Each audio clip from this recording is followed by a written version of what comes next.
live in a Western society, and dog is a very famous or very familiar pet. And those who live in this part of the world, we see that. Now, with regards to pet dog, what would your advice be? And if it's a guard dog, and if it's a special needs dogs or dogs that are there to help and support us if there is any need, is there any difference in opinion? Of course, number one, the dogs, as we know, Islamic ruling concerning the dogs are very clear. But sometimes some of us, we go to the extreme. We consider everything about the dog is impure. If you touch it, you got to wash your hands 7 times, and one of them with dirt. If you touch your outfit, you have to wash your clothes 7 times, one of them with dirt. And that is not the case.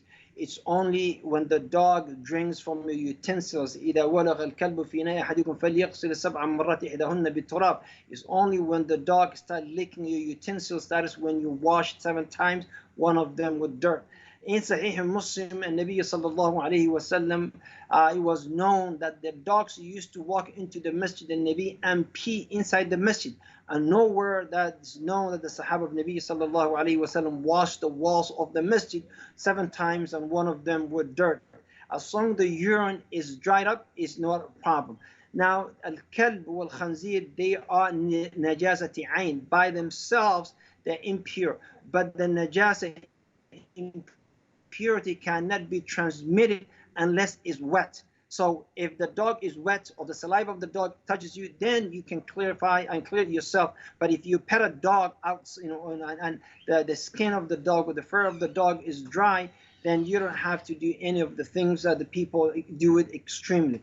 At the same time, if you have a dog like a guard dog or a special need dog, that dog is allowed to be near you, outside the house or inside the house if a person is impaired and they cannot do chores inside the house without the dog. Wallahu a'lam. Thank you very much for that. And just in 30 seconds, briefly, if there is generally under normal circumstances, can a Muslim have a pet dog? We are allowed to have pet dogs in case of hunting, a guard dog, or a shepherd. That's the only 3 times that a Muslim is allowed to have dogs. Wallahu a'lam.